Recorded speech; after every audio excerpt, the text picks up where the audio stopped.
the song that always kind of sticks in my mind as one that's magical mystery tour is A Little Good News. Little Good News. Because only because of yours and Tommy Rocco, who we call Skipper. That's you guys were scheduled. The ASCAP dinner was the night before. I had a writing appointment for the next day, and I got canceled. I don't know. I think the writer was sick because no one would cancel me just because they wanted to cancel me. I mean, so I called you guys up. I called you up, and I said, man, I said I got canceled this morning, and you know I don't have anybody to write with. And you said, well, hey, me and Skipper are writing today. Come on out to the house. We'll get a three-way going. So I got in the car and I drove out to the house, and I remember that when I walked in the door that, this is back in what, about 80, 81? This would have been, yeah. Mm-hmm. That Korean airliner had been attacked, Right. and it was on the Today Show, and it's just nothing but bad news coming down on the TV all morning. And I mean, all I remember is walking in the door, profusely thanking both of you for the opportunity to write together, and we launched into A Little Good News based on the Today Show.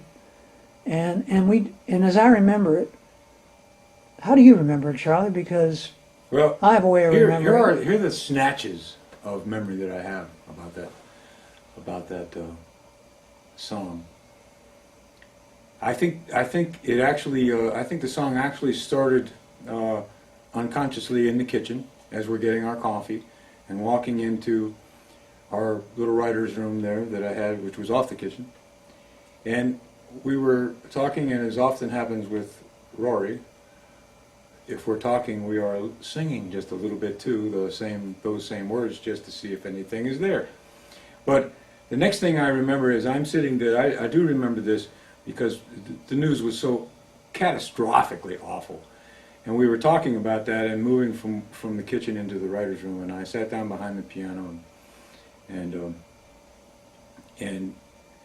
the next thing I remember is that the first verse had basically tumbled out into the room, just based on walking through, with hearing the TV in the background. And I can remember saying, "Are we writing this? Are we actually writing this?" And and Rory and Skipper going, "Yes, here's the next line." And the next line, and that song came, in my memory anyway, that song came from the very first line. We did not have the title to that line. We did not have a concept of what we were doing. It went from the first line to the last line of the chorus. Sure could use a little good news today, before we even knew that that's what we were writing. And I don't remember struggling with the second verse, as is some of my particular patterns, or the second chorus, which is different from the first. That song went from the very first word, the very first note, to the very last note, and I don't think we ever changed a syllable of it. Well, maybe we did. The only thing we ever changed about that song was we said, "And in the streets of Ireland." Yeah, originally it was Dublin. Yeah, Dublin. I said Dublin, and my dad, who's an Irishophile, he said, "No, you want to say Ireland. You don't want to say Dublin at this particular point." Yeah. But Charlie, that's exactly the way I remember it. And I always felt that being all songwriters are spiritual in some way. I thought, man, this somehow, maybe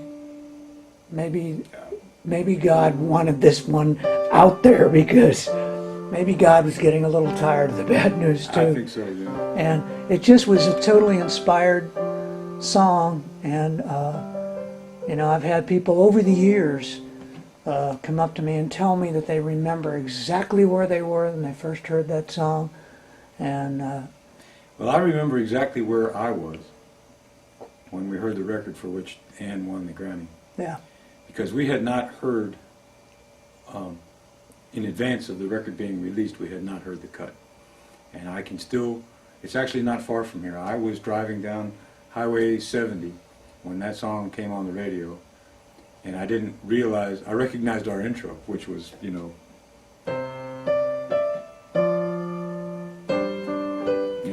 I recognized the intro, so that's how I knew what it was.